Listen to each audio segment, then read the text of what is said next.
সম্রাট আকবর পরাভূত হলো, সম্রাট জাহাঙ্গীর তার কাছে পরাভূত হলো। সম্রাট জাহাঙ্গীর তাকে মেরে ফেলে দেওয়ার জন্য সিংহের কাছার মধ্যে ঢুকিয়ে দিল। ক্ষুধার্ত সিংহ মুজাদ্দিদ আল ফিসানিকে চিরে চিরে ফেরে ফেরে খাবে, ওরা তাকিয়ে তাকিয়ে আনন্দ করবে।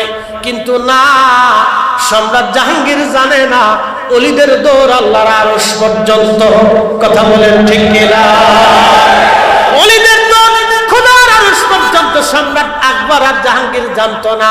মুজাদ্দিদ আল ফিসানি সিংহের কাছার ভিতরে, সিংহ বসে আছে খাবে, কিন্তু আল্লাহর ওলি যখনই ঢুকলেন সিংহটা আস্তে করে লেজটা গুটায়া মাথাটা নিচু করে আল্লাহর ওলির সামনে বসে গেলেন।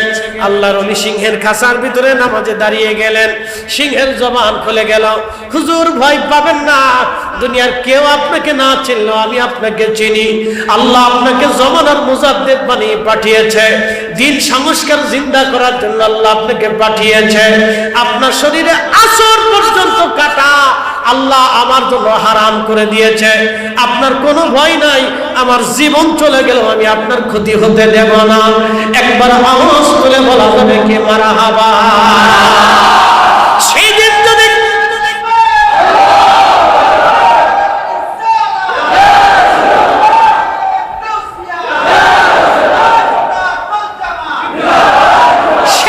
যদি মুজাদ্দিদ আল ফিসানি সরহিন্দি রাহমাতুল্লাহ আলাইহি সিংহের খাঁচার ভিতরে সিংহের কবলে যদি পড়ে যান, সিংহ যদি তাকে খেয়ে ফেলতো, তাহলে আজকের এই কালেমা আপনার নসিবে হতো না। কালেমা লা ইলাহা ইল্লাল্লাহ মুহাম্মাদুর রাসূলুল্লাহ সাল্লাল্লাহু আলাইহি ওয়াসাল্লাম কালেমা হয়ে যাইত। লা ইলাহা ইল্লাল্লাহ আকবারুল খলিফাতুল্লাহ কালেমার প্রচলন হয়ে যাইত। আল্লাহর ওলি সিংহের কাছার ভিতরে নামাজ পড়লেন। এই জন্য ওলিরা আগের জমানার ওলি আর এই জমানার ওলি এক না। আগের জমানার ওলিদের থেকে এই জমানার ওলিদের আল্লাহ 70 গুণ মর্যাদা দিয়েছেন। এই জন্য আমরা আহলে সুন্নাত ওয়াল জামাতের অনুসারীরা আমরা ওলিদেরকে ভালোবাসি। নিজের জন্য না আল্লাহর জন্য?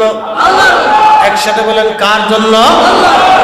আল্লাহ ওলিদেরকে আল্লাহর জন্য ভালোবাসি। শাহজালালি আমানি মুজাররিদি রাহমাতুল্লাহ আলাইহি সেই দিন যদি তিনি যাই নামাজ সুরমা নদীর উপরে বিছাইতে না পারতেন, তাহলে আজকের ইসলাম আপনাদের নসিবে হতো না। মালয়েশিয়া গেলাম, হুজুর গাউসে পাকের আওলাদ হযরত আল্লামা ইমাম ইসমাইল বুগদাদি আল হাসানি আল হুসাইনি কারি সাহেব হুজুর হয়তো বিদেশ সফর করেন। আপনারা যারা কোনোদিন যদি যান, মালয়েশিয়া প্রবাসী যদি থাকেন, তাহলে পোলাও বসার মালাক্কা প্রণালীর একেবারে ছোট্ট দ্বীপ পোলাও বসার খুবই সুন্দর চমৎকার। গেলাম আমি মাজার জিয়ারত করতে। মালয়েশিয়া সরকার ওই দ্বীপটাকে চাইনিজদের কাছে ইজারা দিয়ে দিল। উদ্দেশ্য হলো চাইনিজরা হোটেল মোটেল পর্যটন কেন্দ্র বানাবে। বুঝতেই তো পারতেছেন, উন্নত বিশ্বের হোটেল মোটেল মানে মদ খাওয়া, নাচানাচি করা, বার হাউস, আনন্দ ফুর্তি করা, জেনা করা। বন্ধু খুব মনোযোগ দিয়ে শুনবেন, হোটেল মোটেল হয়ে গেল, পর্যটন কেন্দ্র হয়ে গেল। খুবই চমৎকার করে দ্বীপটাকে সাজানো হলো। চাইনিজরা উদ্ভাবন করলো, কিন্তু পানি আসে না। একসাথে বলেন আল্লাহু আকবার। কি আসে না? পানি আসে না। বলে ব্যাপার কি, পানি কেন আসে না? ইঞ্জিনিয়াররা পরীক্ষা নিরীক্ষা করে দেখলো সাগরের লিয়ার সাগরের নিচে চলে গেছে। মালাক্কা সাগরের লিয়ার, পানির লিয়ার আল্লাহ নিচে নিয়ে চলে গেলেন। পানি আসে না। বহু চেষ্টা করলো, পানি আসে না। পানি সার্ভিস হয় না, পানির ব্যবস্থা হয় না। পানি যেহেতু নাই, হোটেল কিভাবে চলবে? পানি না থাকলে কেমনে চলবে? আরো নানান সমস্যা আসতে লাগলো। বন্ধু, মালয়েশিয়ার যিনি সুলতান ছিলেন, রাজা ছিলেন, ওই সময় মাহাতির মোহাম্মদ ছিলেন প্রধানমন্ত্রী। সেই সময় রাজাকে স্বপ্ন দেখাইলেন, হুজুর গাউসে পাকের আওলাদ, মালয়েশিয়ার রাজা, আমি নবীর আওলাদ, আমি নবীর বংশধর, আমি নবীর রক্ত, হাসান হুসাইনের রক্ত, আমি হুজুর মহিউদ্দিন আব্দুল কাদের জিলানীর সন্তান, আমি ইসমাইল বুগদাদি আল হাসানি এই দ্বীপের মধ্যে ঘুমিয়ে আছি। তোমার কি করে সাহস হয় এখানে জেনার কারখানা বানাবা, মদের কারখানা বানাবা? তাড়াতাড়ি আমার এই দ্বীপ থেকে তুমি মদের কারখানা সরায় নাও। এখানে কোনো বেহায়াপনা চলবে না।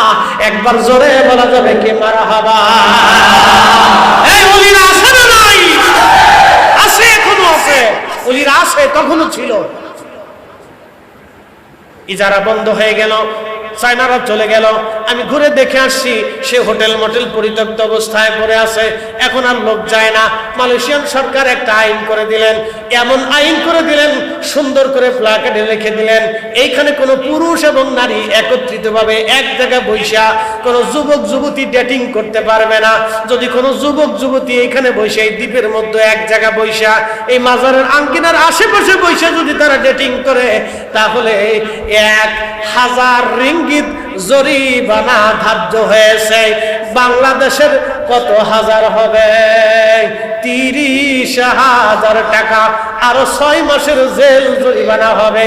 কোন প্রেসিডেন্টও তাকে ছুটাইতে পারবে না। ওরা আল্লাহর ওলিদের মাজারকে এইভাবে সংরক্ষণ করে রাখছে। একবার জোরে বলা যাবে কি মারহাবা। আর আমরা আছি ভাঙ্গার চিন্তাছি যে ক্ষমতা আসলে ভেঙে দিবেন, সারা জীবন চিন্তা করবেন কিন্তু ক্ষমতা পাবেন না। বলে হুজুর কারণ কি? ক্ষমতা ওলিদের দোয়া আসে, ক্ষমতা ওলিদের দোয়া আসে। কেউ যদি মনে করে যে আমরা ক্ষমতায় আসলে বাংলাদেশের সব মাজার ভাঙ্গে সমান করে দিব, শুনে রাখেন, স্বপ্ন দেখবেন, ক্ষমতা পাবেন না। না, ক্ষমতা পাবেন না। বলে কারণ কি? আমি বলে দিয়ে গেলাম, এই ওয়াজ আমার সাক্ষী থাকবে, ক্ষমতা পাবেন না। বলে কারণ কি? ওলিদের দোয়ায় ক্ষমতা আসে। কাদের দোয়া? ওলিদের দোয়া। দুনিয়াতে ওলিদের দোয়ায় ক্ষমতা আসে, ওলিদের দোয়া আসমান থেকে বৃষ্টি আসে, ওলিদের উসিলায় জমিনে শস্য হয়। নতুবা আমরা যে অপরাধ করি, যে গুনাহ করি, যে জঘন্য কাজ করি, এই কাজে আল্লাহ আসমান থেকে বৃষ্টি দেওয়ার কথা না। কথা ঠিক আছে না? জঘন্য কাজের শেষ সীমায় পর্যন্ত চলে গেছে, বৃষ্টি আসার কথা না। জঘন্য কাজের শেষ সীমায় পর্যন্ত চলে গেছি আমরা, বৃষ্টি আসার কথা না। শুধু ওনাদের দোয়ায় বৃষ্টি আসে, ওনাদের দোয়া বৃষ্টি আসে। পৃথিবীতে আল্লাহ বৃষ্টি দেয় ওনাদের দোয়ার কারণে। আমি বাস্তব কথা আপনাদের সামনে উপস্থাপন করলাম, উপস্থিতি বুঝে যাবেন। ওলিদের কারণে আজকে ইসলাম পেলাম। হযরতে সুলাইমান আলাইহিস সালামের সেই হুদহুদ পাখির কথা বলতেছিলাম। পাখিরা মানব সৈন্যদেরকে ছায়া দিত, উড়ে উড়ে উড়ে উড়ে। তাহলে বুঝেন কত পাখি তার অনুগত ছিল, কত মানব জিন জাতিরা হযরত সুলাইমান আলাইহিস সালামের অনুগত ছিল, হযরত সুলাইমান আলাইহিস সালামের বাধ্য ছিল।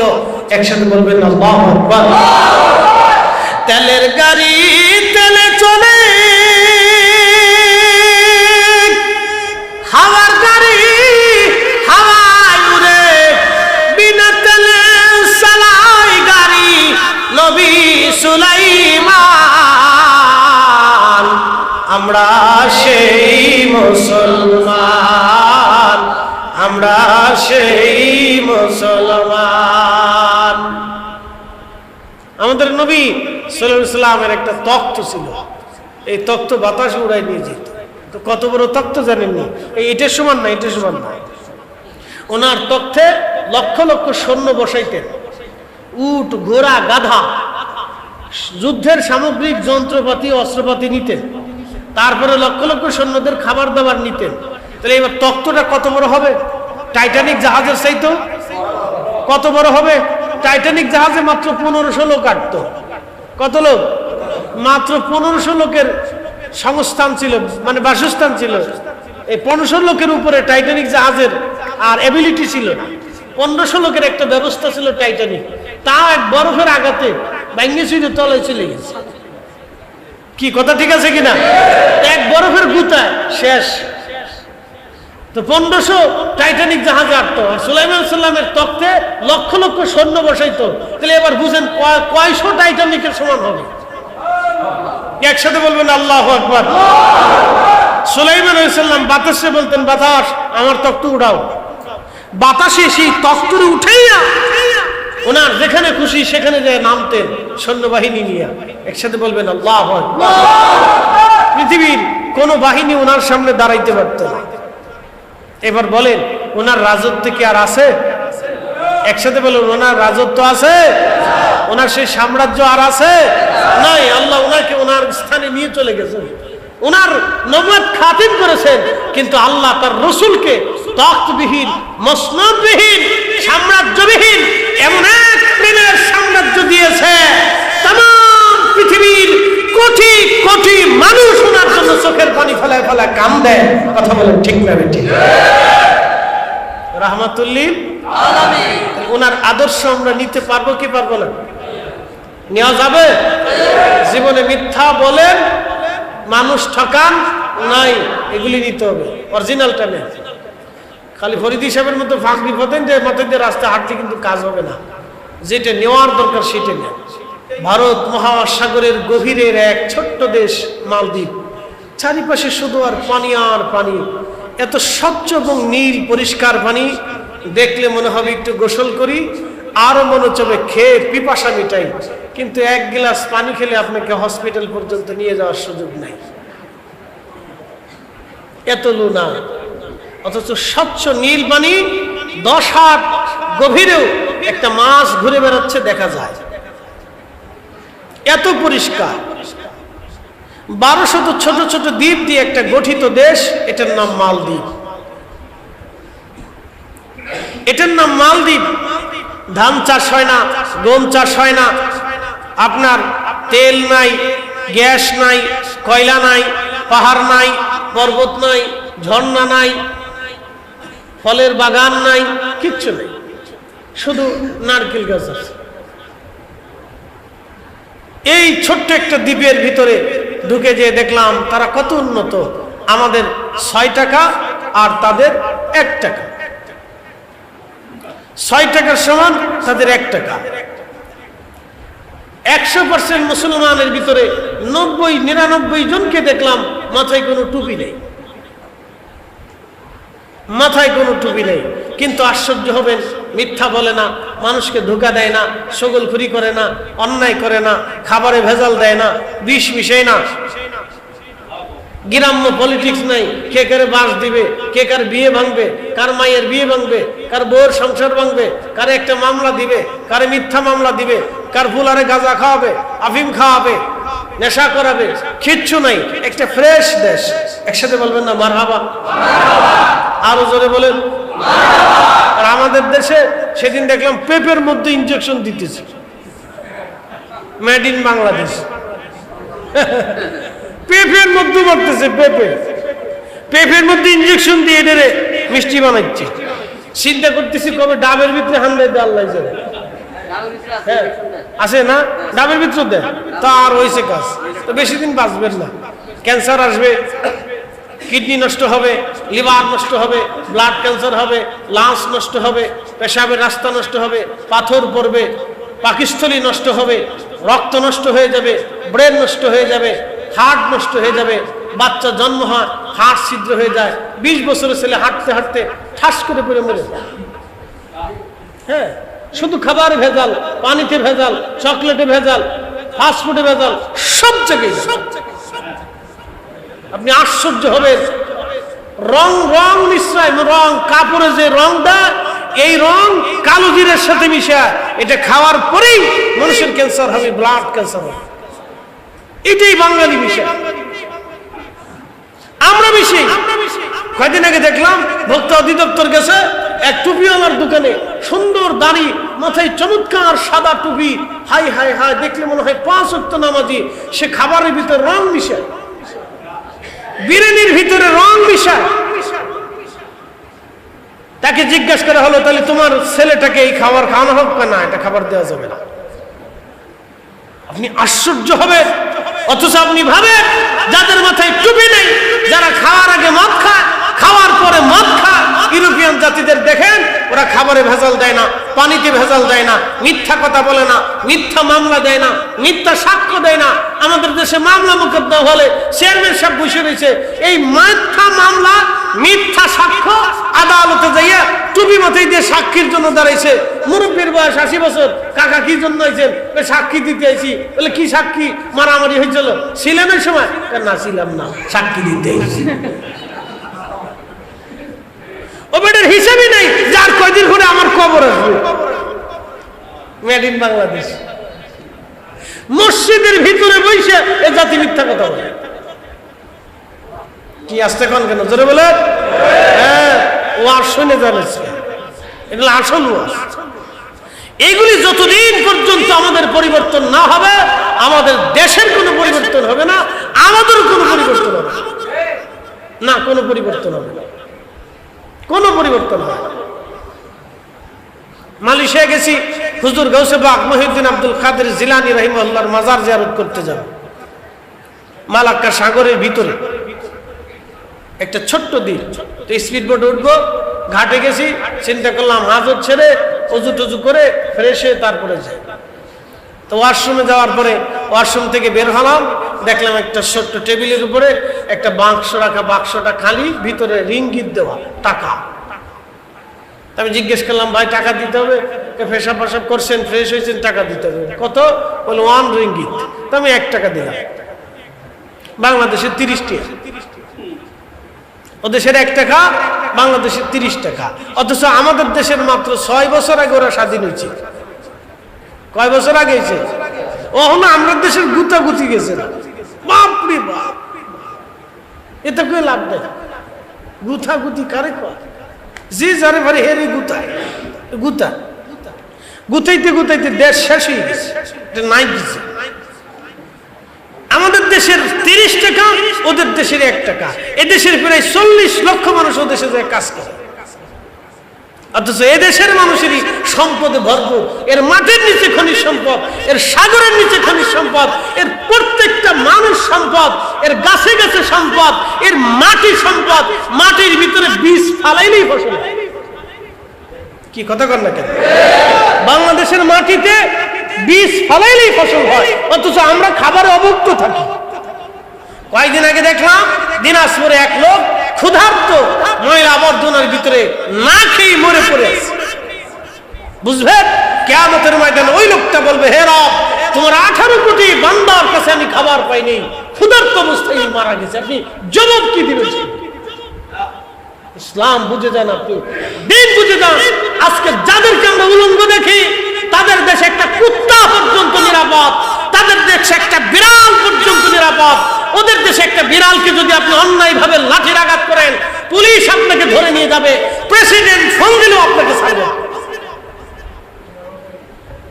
আর আমাদের দেশে একটা মানুষের নিরাপত্তা নাই। রাস্তা দিয়ে হেঁটে যাবেন, অন্ধকার রাত 2টার সময় যদি 4-5টা যুবক সামনে পড়ে, তো শরীরের ভিতর কামড় দিয়ে ওঠে, না জানি ডাকাতি করলো কিনা। বিশেষ করে আমরা যারা ভয় পাই, 4-5টা যুবক সামনে থাকলে আমাদের শরীরে কামড় দিয়ে উঠে, না জানি এরা যদি সামনে যায় ঘেরতে ধরে বসে, যে হুজুর যা আছে দিয়ে যাবে, কিচ্ছু করার নেই। লক্ষ্মীপুরে মা আর মেয়েরে ঘরের ভিতরে জবাই করিয়া 30 ভরি স্বর্ণ নিয়ে চলে গেছে, মেড ইন বাংলাদেশ। ভালো করে বুঝে যাবেন, এগুলি যদি চলতে থাকে আগামী দিন আমাদের অন্ধকার। কি শিখলাম আমরা? আমরা রাসূলের উম্মত, কালেমা পণ্য বলা জাতি, শ্রেষ্ঠ নবীর শ্রেষ্ঠ উম্মত। কথা বলেন ঠিক না বেঠিক? আমাদের চাইতে দামি কেউ আছে? আল্লাহ কোরআনে আমাদের সার্টিফিকেট আমাদেরকে দিয়েছেন। আল্লাহ কোরআনে, আল্লাহর জবানে আল্লাহ সার্টিফিকেট দিয়েছেন। কুনতুম খায়রা উম্মাতিন উখরিজাত লিন-নাসি তা'মুরুনা বিল মা'রুফি ওয়া তানহাউনা 'আনিল মুনকার। কুনতুম খায়রা উম্মাহ, তোমরা সর্বশ্রেষ্ঠ জাতি। একসাথে বলবেন মারহাবা। সর্বশ্রেষ্ঠ জাতি তোমরা, সর্বশ্রেষ্ঠ জাতি।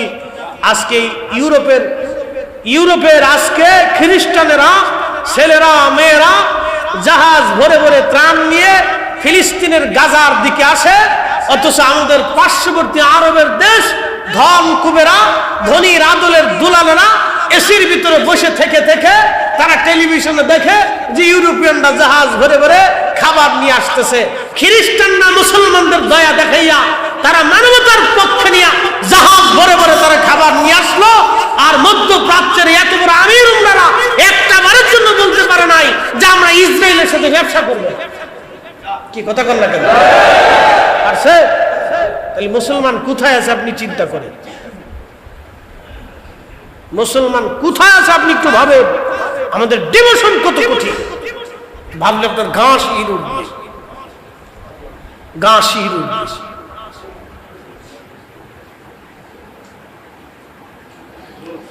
কুনতুম খায়রা উম্মাতিন উখরিজাত লিন-নাসি তা'মুরুনা বিল মা'রুফি ওয়া তানহাউনা 'আনিল মুনকার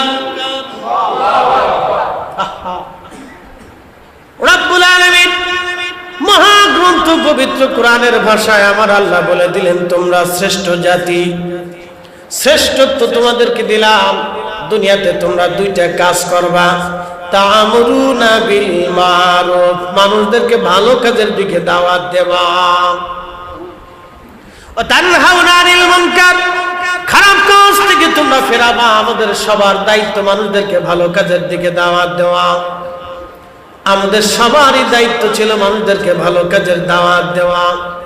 আল্লাহর নবী বললেন তোমার কারণে যদি একজন বান্দা নামাজি হয়, যতদিন পর্যন্ত সে নামাজ পড়বে ততদিন পর্যন্ত আমার রব আমার আল্লাহ ওই বান্দার আমল নামায় নামাজের নেকি লিখতে থাকবে। জোরে বলেন সুবহানাল্লাহ।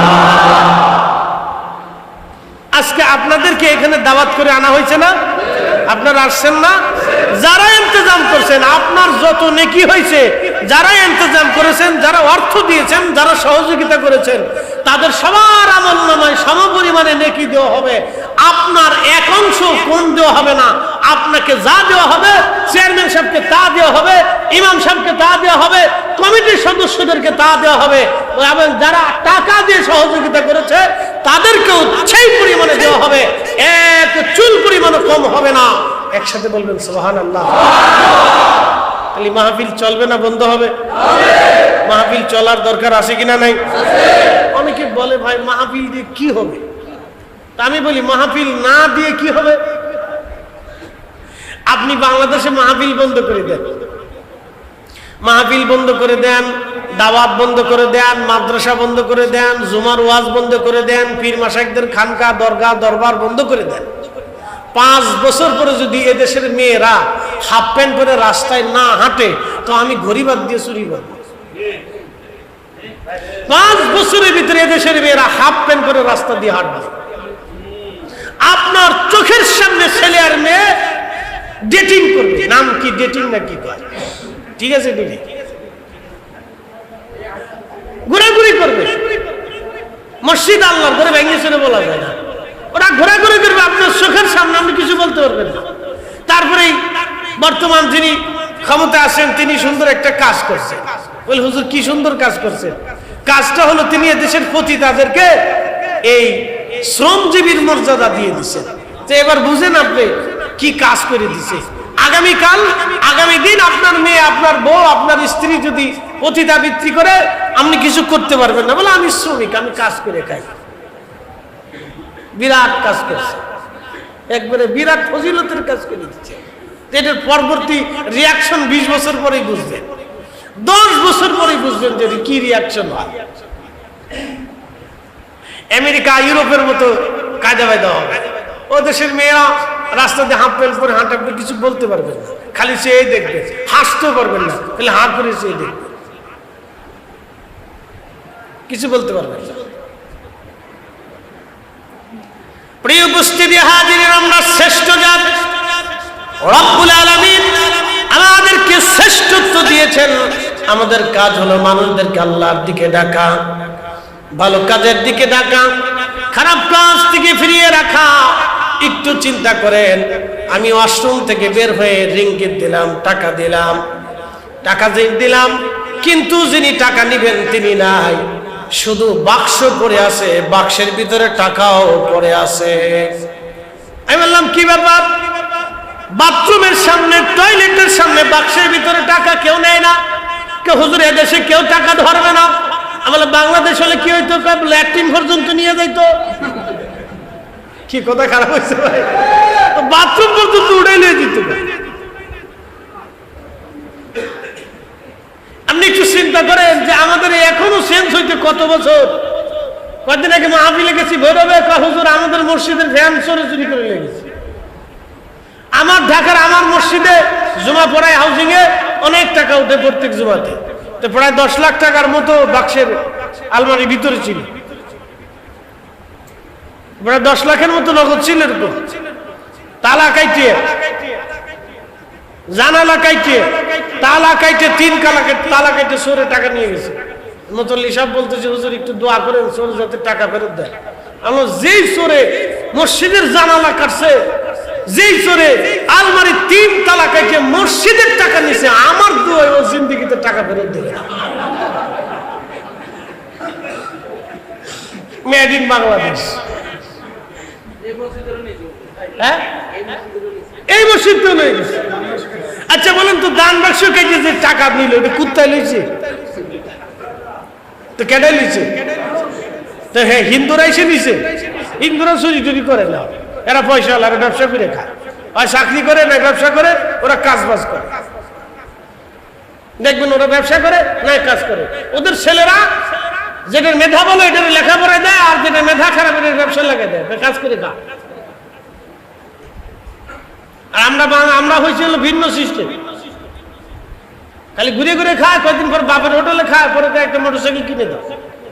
কালকে খবরে দেখলাম এক ছেলে জুয়া খেলে, জুয়ার টাকা বাবা মা দেয় নাই, দেয় বৃদ্ধ মারে মাইরে ঘরের ভিতরে কবর দিয়ে।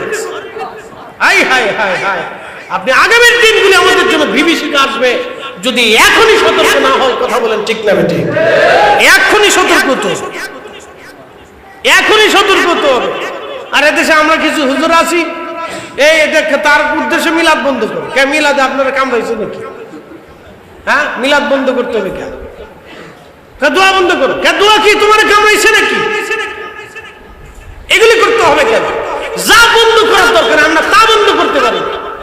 আমাদের বন্ধ করার দরকার ছিল যেই বেটা এদেশে ইয়াবার ব্যবসা করে, গাঁজার ব্যবসা করে, নেশার ব্যবসা করে, ওরে ধৈর্য ওর বাড়ি পর্যন্ত আগুন দিয়ে পুরাই দেওয়ার দরকার।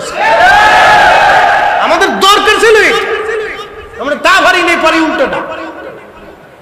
যেটা করলে মানুষ আল্লাহর দিকে আসবে আমরা সেটা বন্ধ করতেছি। কোরআন খতমটা বন্ধ করতেছি। এটার জন্য আল্লাহ আমরা পাঠাইছে নাকি?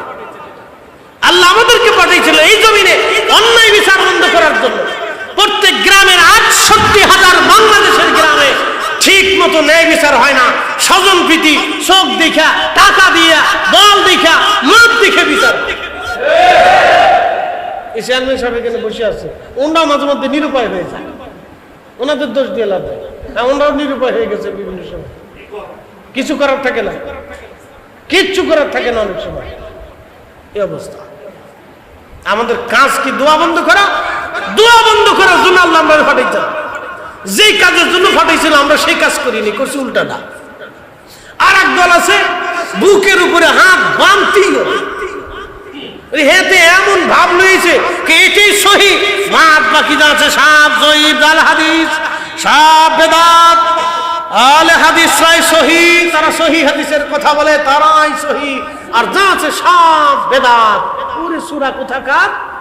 ১০০০ বছর আগে বাংলাদেশ ইসলাম এসেছে, ১৩০০ বছর আগে বাইজিদ বুস্তামি রাহিমাহুল্লাহ ইসলাম এনেছেন, তার আগে সাদ বিন আবি ওয়াক্কাস রাদিয়াল্লাহু আনহু দেশ ইসলাম এনেছেন, ৩৬০ জন আল্লাহর ওলি দেশ ইসলাম এনেছেন, কুতুবউদ্দিন কাকি এনেছেন, নিজামউদ্দিন আউলিয়া এনেছেন, খাজা বাবা আজমিরি এনেছেন, মুজাদ্দিদ আল হোসানি সেরহিন্দি এনেছেন, শেখ আব্দুল হক মুহাদ্দিস দেহলভী এনেছেন, শাহ ওয়ালিউল্লাহ মুহাদ্দিস দেহলভী এনেছেন, আব্দুল্লাহ আকবরাবাদী এনেছেন, শেখ আদম বিন নুরি রাহিমাহুল্লাহ এনেছেন, অসংখ্য ওলিরা দেশে ইসলাম এনেছেন।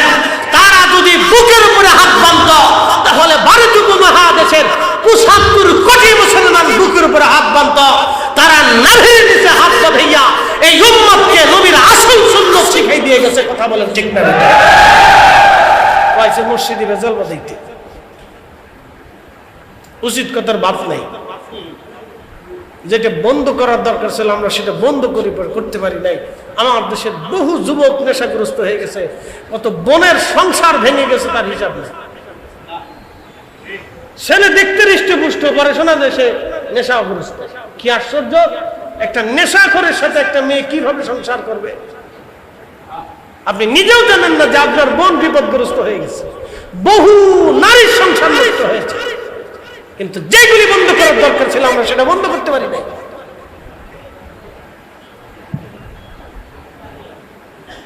কষ্ট হতেছে আপনাদের? আমি কিছু সাচ্চা কথা বললাম যেগুলি আমাদের জীবনের জন্য বিশাল প্রয়োজন। ৪০ বছর বয়সে কোরআন শরীফ আল্লাহ আমার নবীকে দিলেন। ৪০ বছর বয়সে, ৪০ বছর আগে আল্লাহ কোরআন পাঠান নাই, কোরআনও আসে নাই, নামাজও আসে নাই, কোরআনও আসে নাই, রোজাও আসে নাই, কোরআনও আসে নাই, শরীয়তও আসে নাই, কোরআনও আসে নাই, হালাল হারামের আইনও আসে নাই। কোরআন আসে নাই কিন্তু মিথ্যা বললে গুনাহ হবে তাও আসে নাই, ধোঁকা দিলে গুনাহ হবে তাও আসে নাই। যেহেতু কোরআন আসে নাই, শরীয়তের আইনও আসে নাই, কোরআন নাজিল হয় নাই, শরীয়ত আসে নাই, তাহলে এই 40 বছরে আল্লাহর নবীর কাজ কি ছিল? এবার আসেন জায়গা মতো, এই 40 বছরের নবীজির কি কাজ ছিল? এই 40 বছরের রাসূলের কাজ ছিল জীবনেও কখনো ভুলেও একটা মিথ্যা শব্দ জবান থেকে বের হয়নি। একসাথে বলবেন আল্লাহু আকবার। এরকম অনুপম চরিত্র, মহান আদর্শ দুনিয়াতে আর কোথাও পাবে না। 40 বছরের জীবনে একটা সেকেন্ডের জন্য নবীজি কাউকে কখনো ধোঁকা দেন নাই। নবীজি ছিলেন জীবন্ত ব্যাংক, জীবন্ত ব্যাংক। বাংলাদেশ ব্যাংক থেকেও টাকা পাচার হয়ে যায়, ডাইনবাম হয়ে যায়, হয় না ভাই? টেলিভিশনে মানুষ দেখবে বাংলাদেশ ব্যাংক থেকেও টাকা ডাইনবাম হয়ে যায়। ক্ষমতা যার টাকা তার, মনে কিছু নিয়ে না। আমার বাংলাদেশের যে ক্ষমতা আসে, ব্যাংক ব্যালেন্স আদালত তার সব হয়ে যায়। আর আমরা হয়েছি 420। আমাদের ঘোরার টিম দেশের নাগরিক হলেও কিছু নেই। আমরা কতদূর খালি খালি ভাত খাই আর ঘুমাই আর বাথরুম করি না, আমরা কিছু না। যে ক্ষমতা আসে, ব্যাংক ব্যালেন্স আদালত পুলিশ আর্মি সেনাবাহিনী বিজিবি বিডিআর সব তার হয়েছে, আমরা কিছু না।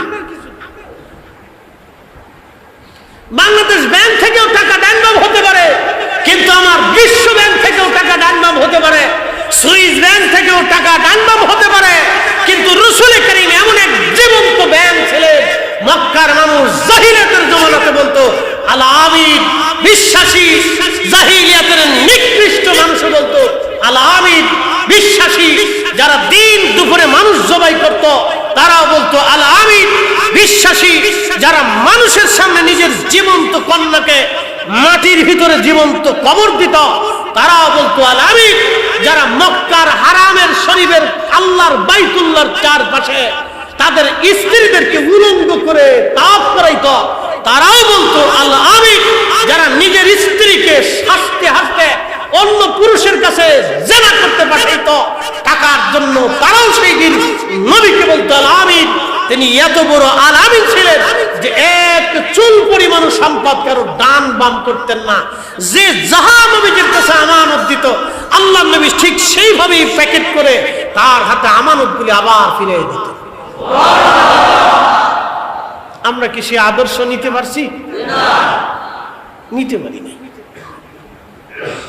আমি মাঝে মধ্যে বলি, আমাদের দেশ থেকে, আমরা সৌদি থেকে, মধ্যপ্রাচ্য থেকে, রসুলের দরবার থেকে কালেমা আনছি, কিন্তু নবীর আদর্শ আনতে পারি নাই। আর ইউরোপিয়ানরা নবীর কালেমা নেয় নাই, কিন্তু আদর্শ নিয়ে গেছে। না, ওরা অরিজিনালটা নিয়ে গেছে, যে ওরা সুখী, ওদের টাকার অভাব নাই, পয়সার অভাব নাই, ঝামেলা নাই, খাবারে ভেজাল নাই। ওরা 100 বছরে হাঁটে, 100 বছরের বেডি ও দেশে সাইকেল চালায়। আর আমরা দেশের 60 বছরের বেডি, তার দিকে তাকানো যায় না। হেরে এই হুইল চেয়ারে করে ঠেলতে ঠেলতে হসপিটালে নিতে নিতে সকালবেলা এক বস্তা ওষুধ তার লাগে। আর ও দেশের 100 বছরের বেডি সাইকেল চালায়। কেন জানেন? খাবারে ভেজাল নাই, বাতাসে ভেজাল নাই, পানিতে ভেজাল নাই, কথায় ভেজাল নাই, কাজে ভেজাল নাই, দুশ্চিন্তা নাই, চিন্তা নাই।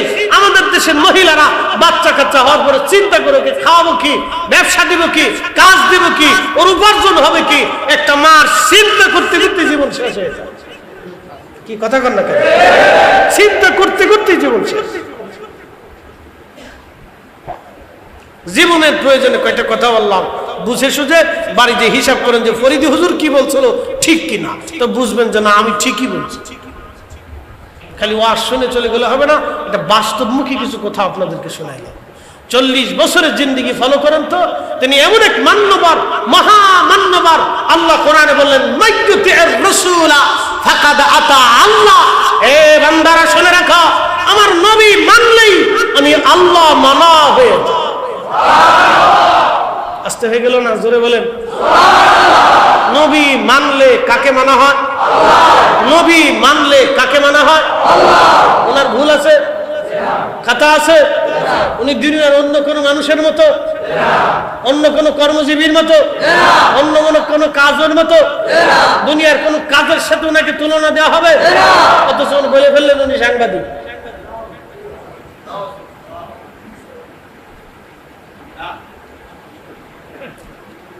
বললে আপনারা বলবেন বিরোধিতা করেন না, আমরা কারো বিরোধিতা করি না, তবে রসুলের সম্মানকে হানি করলে আমরা এখানে চুপ থাকতেই পারি না। কথা বলে ঠিক কিনা? কারো বিরোধিতা করি, আল্লাহর কসম করে বলি কারো সাথে আমাদের দুশমনি নেই না, কারো সাথেই দুশমনি নেই। কিন্তু শানে রিসালাতকে যদি আমার বাপও ছোট করে দেখে তো এই সময় আমরা বাপকেও চিনি না, আমরা বাপকেও চিনি না। হিসাব সহজ করি না, কঠিন কিছু না বাপ, একেবারে সহজ হিসাব, কাউকে চিনবেন না। বলে হুজুর কারণ কি? লা ইউমিন, নবীজি বলছেন লা ইউমিন আহাদুকুম হাত্তা আকুনা আহাব্বা ইলাইহি মিন ওয়ালিদিহি। এই হাদিস বর্ণনার একটা সারমর্ম আপনাদেরকে শোনাই। হযরত ওমর রাসূলের দরবারে আসছে, নবী জিজ্ঞেস করলেন ওমর তুমি আমাকে ভালোবাসো? বলে হ্যাঁ ইয়া রাসূলুল্লাহ। আপনাকে কেমন? আপনাকে আমি অবশ্যই ওমর ভালোবাসি। নবীজি বললেন ওমর কেমন করে ভালোবাসো? বলে ইয়া রাসূলুল্লাহ ইয়া হাবিবাল্লাহ, আমার সন্তান সন্ততি আমার সবকিছু থেকে আপনাকে বেশি ভালোবাসি। নবী বললেন তোমার জীবন থেকে বেশি ভালোবাসো? হযরতের ওমর তখন চিন্তা করে বললেন না ইয়া রাসূলুল্লাহ, জীবনের থেকে বেশি আপনাকে ভালোবাসার মতো সেই এই অন্তর আমাকে সাক্ষ্য দিচ্ছে না। তখন রাসূল বলে লা ইউমিন আহাদুকুম হাত্তা আকুনা হাব্বা ইলাইহি মিন ওয়ালিদিহি ওয়া ওয়ালাদিহি ওয়ান নাসি আজমাইন। তখন হযরত ওমর রাদিয়াল্লাহু আনহু মাটির ভিতরে গোড়াগুড়ি করতে লাগলেন, চিৎকার মেরে মেরে কাঁদতে লাগলেন, হায় আফসোস ওমরের জিন্দেগি বরবাদ হয়ে গেল, সেই ঈমানের স্বাদ এখনো নিতে পারল না। না আসতে হল কেন? জোরে বলেন। সেই ঈমানের স্বাদ এখনো ওমর নিতে পারল না। এরপরে হযরত ওমর ডেকে বলেন ইয়া রাসূলুল্লাহ, আমার অন্তর সাক্ষী দিতেছে আমার জীবনের চেয়ে আপনাকে বেশি ভালোবাসি। নবীজি জবাব দিলেন ওমর রে, তাহলে তুমি শুনে নাও, তুমি এই ইমানদার হতে পেরেছ। নবী বললেন তোমার জীবনের চাইতে, সম্পদের চাইতে, দুনিয়ার চাইতে, পিতা মাতার চাইতে তোমার সন্তান থেকেও যদি বেশি ভালোবাসতে না পারো, ইমানের স্বাদ তোমার হবে না, ইমানদার হবে না, ইমানদার হবে না। এই হাদিসের দিকে তাকায়া নবীর শানকে কেউ যদি ছোট করে দেখে, আমরা এই সময় জবান বন্ধ রাখতে পারবো না। কথা বলেন ঠিক কিনা? এই সময় জবান বন্ধ রাখলে আপনি খেয়ানত করবেন, অনেক বড় খেয়ানত হবে। আল্লাহি বিল্লাহি তাল্লাহি ওয়া আসমানুল কসম, তো জমিন ওয়ালার কসম ও মুলক মালিকের কসম করে বলতেছি, সেই দিন আল্লাহর আদালতে রাসূলের বারগাহের সামনে দাঁড়াইতে হবে। সেই দিন আল্লাহ নবী বলবেন হে রব, আমার এই উম্মত আমার ইজ্জত হানি সম্মান হানির সময় সে মুখ বুজেছিল এবং সে আমার পক্ষ অবলম্বন করে নাই। হে রব, আমি তার ফয়সালা চাই। সেদিন কোন চেহারা নিয়ে আল্লাহর সামনে দাঁড়াবেন একটু হিসাব করে কবরে যায়েন, দাঁড়াইতেই হবে, রাস্তা হবে না। এই জন্য কারো দিকে তাকাবেন না। আপনার দলের প্রেসিডেন্টও যদি শানে রিসালাতের বিরুদ্ধে বলে, তখন আপনি গর্জে দাঁড়িয়ে বলবেন প্রেসিডেন্ট অসম্ভব, সব দিয়ে দিব আপনাকে, কিন্তু রসুল দিতে পারবো না, ঈমান দিতে পারবো না। কথা বলে ঠিক না? আপনার পীর যদি বলে তো বলবেন পীর সাহেব হুজুর ভালোবাসি, বায়াত নিয়ে অঙ্গীকার করেছি বটে, কিন্তু শুনেন সব আপনাকে দিতে রাজি আছি, দুনিয়ার সমস্ত সম্পদ আপনি নিয়ে যান, আপত্তি থাকবে না, কিন্তু শানে রিসালাতে ইশকে রাসূলে নবীর ইজ্জতের ব্যাপারে আপনাকে ছাড় দেব না। এটা আমাদের ঈমান, এটা আমাদের কি ঈমান? একসাথে বলেন, এটা আমাদের কি ঈমান? এখানে কেউ ছাড় হবে না, কেউ ছাড় হবে না। কথা বলতেই হবে, মানুষকে হুঁশিয়ার করতে হবে, শিক্ষা দিতে হবে, জানাইতে হবে, কারণ তিনি রাহমাতুল লিল আলামিন। প্রিয় উপস্থিতি হাজিরিন, 40 বছরে নবীজি আর একটা কাজ করেছেন। প্রশ্ন রাখবেন ফরিদে হুজুর কি কাজ করেছেন? 40 বছরে নবীজি হিলফুল ফুজুল করেছিলেন। হিলফুল ফুজুল কি? হিলফুল ফুজুল মানে একটা সংগঠন নবীজি করে দিয়েছিলেন। সংগঠন কেন করা হলো? তখনকার দিনে আউস এবং খাজরাজ দুইটা গোত্র ছিল, বিরাট বড় বড় গোত্র। এরা উটকে পানি খাওয়ানো নিয়ে মারামারি লাগাইলো, যুদ্ধ লাগিয়ে দিল। এই যুদ্ধ 40 বছর পর্যন্ত স্থায়ী হলো, একদিন আর 2 দিন না, 40 বছর পর্যন্ত যুদ্ধ চলতে লাগলো। উটকে পানি খাওয়ানো নিয়ে আমাদের দেশে বিয়ে বাড়ি মারামারি হয় খাবার নিয়ে, ধরে বলেন অনেক বিয়ে ভেঙে যায় খাবার নিয়ে। আচ্ছা বলেন তো, খাবার নিয়ে মারামারি, বলে গোশত কম দিলি কে, খোলা কি ভাইসে মায়া পক্ষকে, আমার মাইয়ে কি ভাইসে গেছে নাকি যে তোর খোলার লোকে বিয়ে দেবো, যা এই শুরু হয়ে গেল বিরাট যুদ্ধ, বিশ্বযুদ্ধ। বাপরে বাপ, বিয়ে বাড়ির আত্মীয়তা হবে, ঠিক তখনই শয়তান উৎফুল্ল হয়ে কাজ একটা বাধাই দিছে, যা হ্যাঁ শয়তান বেশি খুশি হয়, বিয়ে ভাঙলে তালাক হলে শয়তান বেশি খুশি হয়। এই শোনেন, আপনাদেরকে আজকে শিখাই দিয়ে যাই, সারা জীবনে আমার ওয়াজ যদি শুনে থাকেন, ওয়াজ যদি বুঝে থাকেন, জীবনে কখনো কোনো সময় কোনো মেয়ে আর ছেলের তালাক হতে দিবেন না। সর্বোচ্চ চেষ্টা করবেন যাতে তালাক না হয়, তালাক যাতে না হয়, সর্বোচ্চ চেষ্টা করবেন বিবাহ বন্ধন টিকিয়ে রাখার জন্য, তালাক যাতে না হয়। কারণ তালাক হইলেই শয়তান বেশি খুশি হয়, তালাক হইলেই দুইটা ফ্যামিলি চিরতরে নষ্ট হয়ে যায়। ছেলের ফ্যামিলিও নষ্ট হয়, মেয়ের ফ্যামিলিও নষ্ট হয়। ওই মেয়ের থেকে যত সন্তান আসবে তাদের সারা জিন্দেগি ভুগতে হয়। ওই ছেলের পরিবার থেকে আবার বিয়ে করে যত সন্তান আসবে তাদেরকে জীবনের শেষ সময় পর্যন্ত ভুগতে হয়। বিয়ে শাদী করলে হিসাব করে করবে, আর করলে সারাসারি চিন্তা মাথার ভিতরে আনবেনই না। আমি জীবনের তাগিদে কথাগুলি বললাম, খালি ওয়াজ শুনে গেলে হবে না, ওয়াজ বাড়ি পর্যন্ত নিয়ে যেতে হবে, উপলব্ধি করতে হবে যে আমি কি বলছি আপনাদের সামনে। প্রিয় উপস্থিতি হাজিরিন, আউস এবং খাজরাজ গোত্রের 40 বছর ধরে যুদ্ধ হলো। মক্কাতে বিভিন্ন গোত্রে গোত্রে যুদ্ধ ছিল। প্রিয় নবীজি চিন্তা করলেন এই যুদ্ধ বন্ধ করা লাগবে। যুদ্ধ বন্ধ করার জন্য নবীজি সংগঠন করলেন। এই সংগঠনের নাম হিলফুল ফুজুল। এই সংগঠনের কাজ ছিল গরিব মানুষের ঘরে খাবার দেওয়া, অভাবীর ঘরে খাবার দেওয়া, এতিমের পাশে দাঁড়ানো, দুস্থের পাশে দাঁড়ানো, অসহায়ের পাশে দাঁড়ানো। হিলফুল ফুজুলের কাজ ছিল গরিব মানুষের মাঝে খাবার বিতরণ করা এবং অসুস্থ মানুষকে সেবা দেওয়া, আশ্রয়হীন মানুষকে আশ্রয় দেওয়া। একবার জোরে বলা যাবে কি মারহাবা। এই কাজ আজকে খ্রিস্টানরা নিয়ে গেছে। কারা নিয়ে গেছে? দেশে দেশে দেশে দেশে মানবাধিকার অফিস ওরা করে রাখছে। আমরা কি ছাতা করছি? আমরা আমিররা কেউ বিয়ে করছে 30টি, কেউ বিয়ে করে 25টি। একথা কই লাভ নেই, বাংলাদেশে এই সুযোগ নেই। যারা সৌদি আরবে থাকছেন, মধ্যপ্রাচ্যে থাকছেন, তারা দেখছেন কারো বউ 25টি আছে। আচ্ছা বলেন তো, একজন মানুষ 25টি বউ দিয়ে কি করে? ও গরু না জি? হ্যাঁ, কি করে? এটা কি 25টি বউ দিয়ে কি করে? আপনার কি মন বলে সে হক আদায় করতে পারে? হ্যাঁ, জীবনও তো। একমাত্র পৃথিবীতে একজন সুপুরুষ ছিল, তিনি হযরত সাইয়্যিদুনা সুলাইমান আলাইহিস সালাম। 1000 স্ত্রী ছিল। যেমনে সুবহানাল্লাহ কইতেছেন মনে হয় আপনারও আছে, চিন্তা ভাবনা করছে। জোরে কন্যা সুবহানাল্লাহ। বলে ফরিদ সাহেব আজগুবি বলে না, ইমাম ইবনে কাসির আল বিদায়াতে লিখছে 1000 স্ত্রী ছিল, দাসীবাদী সহ। ওনার 100 স্ত্রীর সাথে এক রাতে 100 জন স্ত্রীর সাথে সময় দিছে। আল্লাহু আকবার। জোরে কর, জোরে জোরে জোরে, না হয় না আরো জোরে কর। আল্লাহু আকবার। দুর্বল মেরেন না, দুর্বল মেরেন না, মনে সাহস রাখে, জোরে বলেন আল্লাহু আকবার। কত স্ত্রী? 100 জন বিবির সাথে এক রাতে সময় দিয়েছে। সহিহ বুখারী হাদিস কিতাবুল আম্বিয়াতে আসছে। আমি বানান্য গল্প বলতেছি না, আল্লাহর মেহবুব নিজে বলেছেন 100 স্ত্রীর সাথে সময় দিয়েছেন। সুপুরুষ ছিলেন। নবীজি বললেন সুপুরুষ ছিলেন, একটা বেড়া ছিলেন।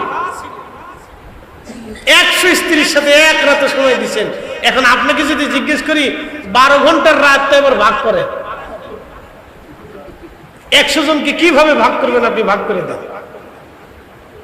এটা মুজেজা। একসাথে বলে এটা কি? জোরে বলে এটা কি? মুজেজা। নবীদের সাথে কোন ব্যক্তির তুলনা দিলে একটা বড়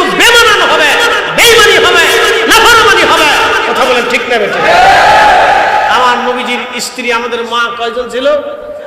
11 জন। একসাথে বলবেন না মারহাবা? কতজন ছিল? 11 জন মা ছিল আমাদের। কতজন মা? 11 জন মা ছিল। আমাদের আম্মা ছিলেন 11 জন।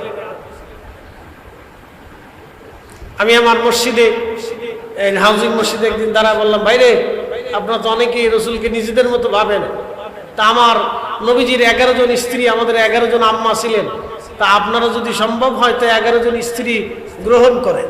6 মাস পরে যদি বুড়িগঙ্গার পানির ভিতরে না শুকাইছে তো আমি গরিবাদ দিয়ে চুরি করব।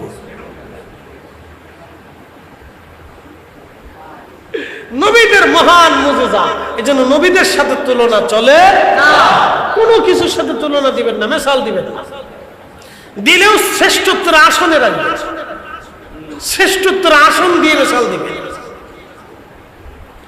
প্রিয় উপস্থিতি হাজিরিন, অনেকগুলি কথা বললাম, হিলফুল ফুজুল নবী করলেন, এই সংগঠনটা করে নবীজি আর্ত মানবতার সেবা করলেন। আমাদের যুবকদের কাজ কি ছিল? আমাদের তরুণদের কাজ ছিল এইভাবে আর্ত মানবতার সেবা করা, গরিব দুঃখীদের করে খাবার দেওয়া, অসুস্থ মানুষের সেবা দেওয়া। কিন্তু বড় আফসোস, আমরা কি কতটা অসুবিধার ভিতরে আছি বাংলাদেশে। দেখেন, আমাদের একটা মাত্র পিজি হাসপাতাল, একটা মাত্র পিজি হাসপাতাল।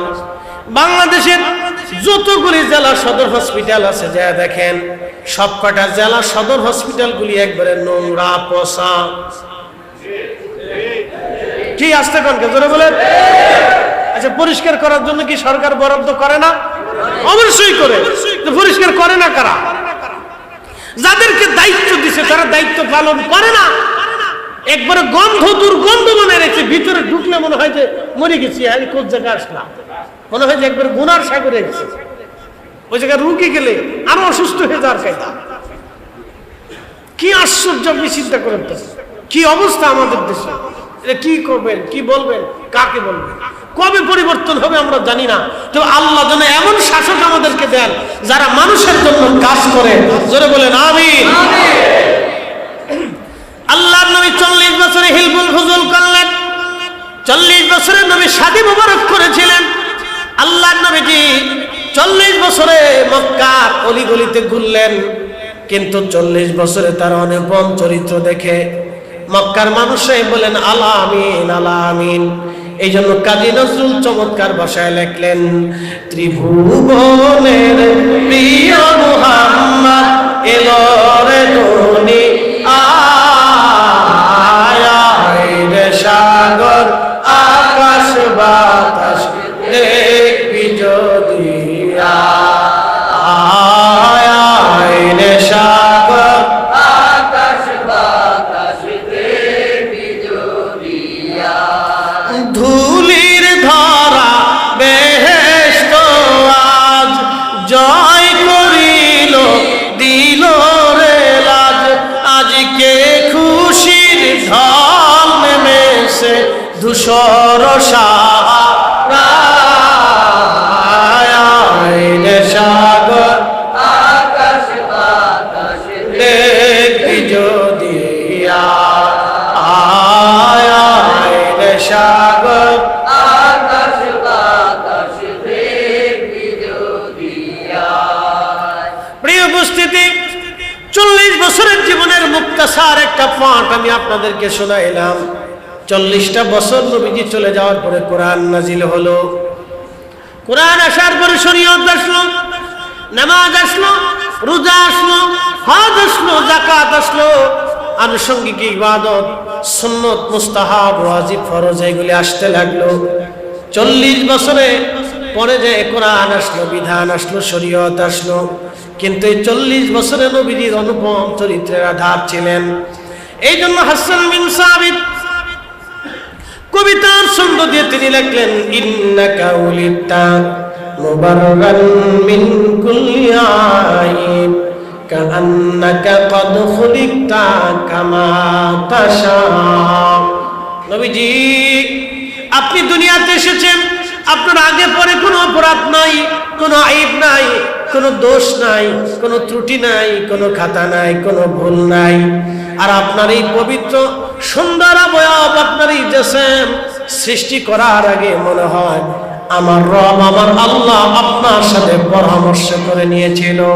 একবার জোরে বলা যাবে কি মারহাবা?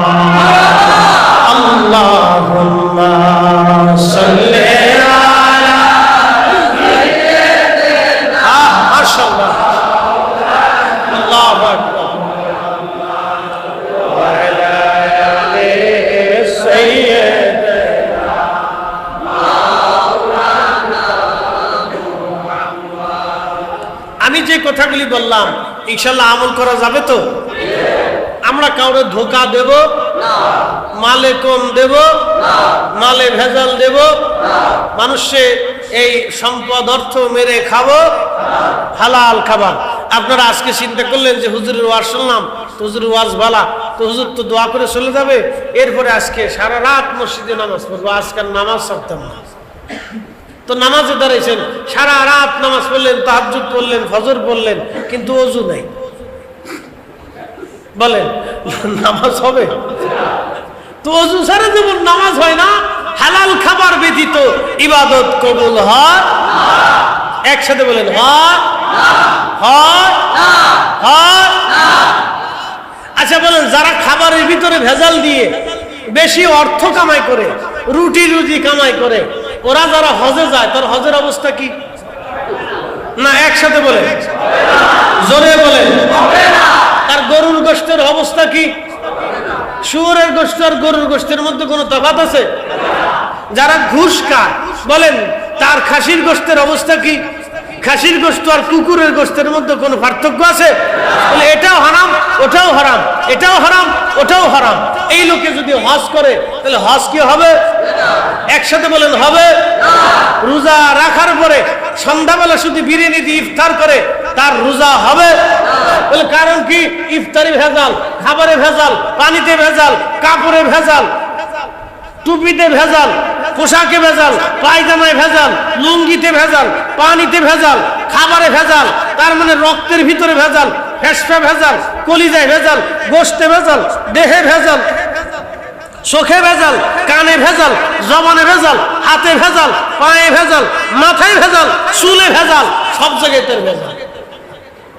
আল্লাহর নবী বললেন সহিহ মুসলিমে, আমার উম্মত বলো তো এই সময় যদি আমার এই উম্মত কঠিন মরুভূমির ভিতরে পইরা একেবারে মুসাফির হইয়া সে আল্লাহর দরবারে কাকুতি মিনতি করে বলে হে রব ইয়া রব ইয়া রব ইয়া রব, তার খাবারে ভেজাল, পানিতে ভেজাল, কাপড়ে ভেজাল, বলো আমার উম্মত তার দোয়া কি করে কবুল হবে? শেষ। তাহলে আমার আসল ওয়াজ বুঝতে পারছেন? আসল ওয়াজ বুঝে যাও। আসল ওয়াজ এটা। ফরিদি সাহেবের মতো মলন্দ পাগড়ি মাথায় দিয়ে রাস্তায় চললো কাজ হবে না যদি খাবারে ভেজাল। কে আসতে কম কেন জোরে বলে? কাজ হবে না গো, কাজ হবে না। ওয়াজ জায়গা মতো দিয়ে দিচ্ছে, জায়গা মতো ওয়াজ চলে গেছে। যদি পারেন এই আমলটা করবেন, যদি পারেন তো আমল করবেন। হুজুর জীবনের তোরে আর কখনো কোনোদিনও হারামের কাছেই যাব, এটা হলো অরিজিনাল কাজ। তাহলে আপনার সারা জিন্দেগির সারা দিন পরে যদি একবারও আল্লাহ বলেন তা বহুত পরিমাণ হবে। আর যদি হারাম খাইয়া সারা রাত ভরে যদি মসজিদে বসে আল্লাহ আল্লাহ আল্লাহ আল্লাহ আল্লাহ আল্লাহ আল্লাহ করেন, একটা ডাকু আল্লাহর দরবারে কবুল হবে না। কি আসতে বলেন কেন জোরে বলেন? কথা বুঝাইতে পারছি আপনাদেরকে? এখন প্রশ্ন করবেন ফরিদি হুজুর হারাম খেয়ে ফেলছি, ভয় নাই, আল্লাহ বান্দাকে মাহরুম করে নাই। এই কোরআনে আল্লাহ বান্দাকে মাহরুম করে দেয়নি, এই জন্য আমিও আপনাকে মাহরুম করবো না। হুজুর খেয়ে ফেলছি, ভয় নাই, হয়ে গেছে অপরাধ, ভয় নাই। বলে কারণ কি? এই কোরআন আল্লাহ সুসংবাদ দিচ্ছে। قل يا عبادي الذين اسرفوا على أنفسهم لا تقنطوا من رحمة الله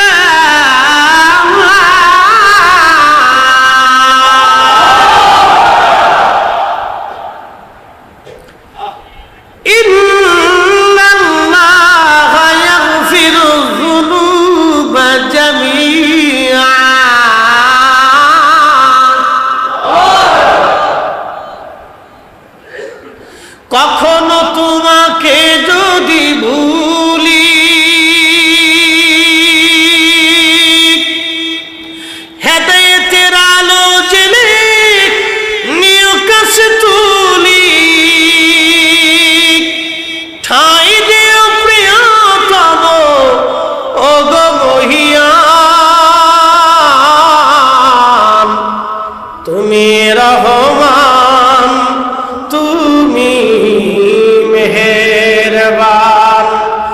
অন্ধ গাহে না শুধু তোমার গুণগান, অন্ধ গাহে না শুধু তোমার গুণগান, বুঝেও বুঝে না তবু শান, তুমি রহমান তুমি মেহেরবান। প্রিয় উপস্থিতি, ভয় নাই, আমার রব বললেন কুল, হুজুর আপনি বলে দেন, ইয়া ইবাদিয়াল্লাযীনা আসরাফু আলা আনফুসিহিম, রে বান্দা, নিজের নফসের সাথে যদি অনেক বড় জুলুম করে ফেলছো, তুমি হারাম খেয়ে ফেলেছো, অন্যায় করে ফেলেছো, অপরাধ করে ফেলেছো, জিনা করে ফেলেছো, খুন করে ফেলেছো, অনেক বড় ভুল করে ফেলেছো, বাবা মার সাথে তুমি নাফরমানি করে ফেলেছো, সমাজের সাথে নাফরমানি করেছো, গ্রামের মানুষ তুমি ঠকিয়ে ফেলেছো, বান্দা চিন্তার কোনো কারণ নাই, ভয়ের কোনো কারণ নাই। লা তাকনাতু মির রাহমাতিল্লাহ, তোমার গুনার পাহাড় যদি একেবারে 7 আসমান 7 জমিন পর্যন্ত একেবারে ভরেও যায়, তাও তুমি চিন্তা করিও না, আমার রহমত থেকে তুমি নিরাশ হও না। ইন্নাল্লাহা ইয়াগফিরুয যুনুবা জামিআ, নিশ্চয় অবশ্যই আমি রব্বুল আলামিন তোমার জীবনের সমস্ত গুনাহগুলি আমি আল্লাহ মাফ করে দেব।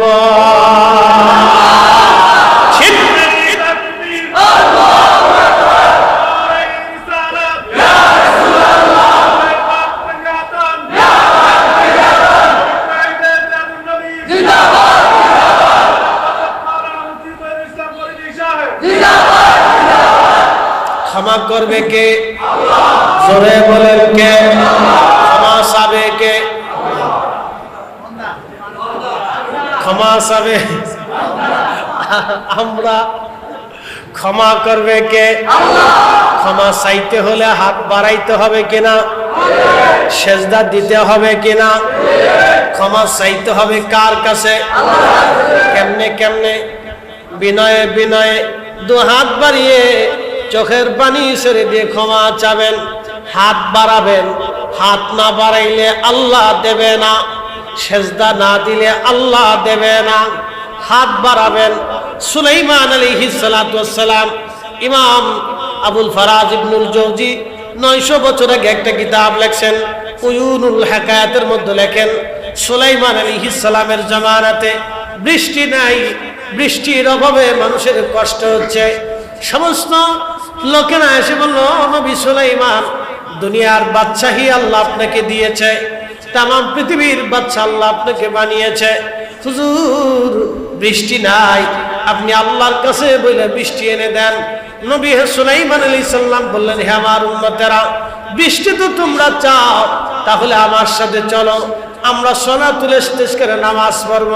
বর্তমান যেখানে বাইতুল আকসা, এখানটাই ছিল সুলাইমান আলাইহিস সালামের রাজ দরবার, বিরাট বড় রাজ দরবার। এক পাশে 350 মন্ত্রী ছিল মানুষ, আর এক পাশে 350 মন্ত্রী ছিল জিন।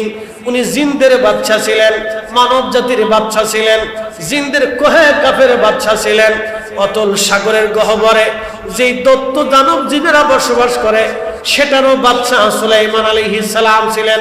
বাতাসের বাদশাহী ছিলেন, পাখিদের বাদশা ছিলেন। সুলাইমান আলাইহিস সালামের 3টে বাহিনী যুদ্ধের জন্য রওনা দিত। একটা বাহিনী মানুষ, আর একটা বাহিনী ছিল জিন। জিন বাহিনী ছিল, জিনেরাও সাথে সাথে যাইতো, মানুষেরাও যুদ্ধ করার জন্য যাইতো। মানুষ বাহিনী এত পরিমাণে সেনা ছিল, লক্ষ লক্ষ সেনাদেরকে ছায়া দেওয়ার জন্য। ছবি সুলাইমান আলাইহিস সালামের একটা বাহিনী ছিল, সেই বাহিনীর নাম হলো পাখি। এই পাখিদের যিনি মন্ত্রী ছিলেন তার নাম হুদহুদ। এই হুদহুদ শুধু মন্ত্রী ছিল না, গোয়েন্দা ডিভিশনের প্রধান, খুব মারাত্মক গোয়েন্দা ছিল। বড় বড় রাজ দরবারে রাজা বাচ্চাদের বেডরুমের কোনায় চুপচাপ যে বসে থাকতো, রাজারা কি বলে হুদহুদ পাখি সেই কথাগুলি নিয়ে এসে হযরত সুলাইমান আলাইহিস সালামের কাছে এসে বলে দিত। মন্ত্রীরা কি বলে, জিনেরা কি গল্প করে, এই হুদহুদ সেই কথাগুলি সুলাইমানের কাছে বলে দিত। এই হুদহুদের একটা চোখের পাওয়ার আল্লাহ দিয়েছিলেন, একটা রাডার আল্লাহ দিয়েছিলেন। তাফসীরের মধ্যে এসেছে আল্লাহর নবী বলেন, আমার উম্মতরা তোমরা শুনে নাও, হুদহুদ আকাশ দিয়ে উড়ে যাইতো। উড়ে যাওয়ার সময় যখন মরুভূমির উপর দিয়ে যাইতো, মরুভূমির কত ফিট নিচে পানি আছে এই হুদহুদের চোখের রাডারে ধরা পড়তো। এ কোথায় স্বর্ণরূপ আছে হুদহুদের রাডারে ধরা পড়তো, কোথায় মণি মুক্তা হীরা জহরত আছে হুদহুদের রাডারে ধরা পড়তো। এই সুলাইমান আলাইহিস সালামের কাছে হুদহুদ এসে বলে দিত, পয়গম্বর এত ফিট খুঁজলেই স্বর্ণ পাওয়া যাবে, মণিমুক্তা পাওয়া যাবে, এত ফিট খুঁজলেই খনন করলেই পানি আসবে। হযরত সুলাইমান আলাইহিস সালামের সোহবত থেকে একটা পাখি হুদহুদের চোখের পাড়া পাওয়ার রাডার যদি এমন হয়, তাহলে বলেন তো এই জমানার আখিরি নবীর উম্মত ওলিদের চোখের রাডার কেমন হতে পারে?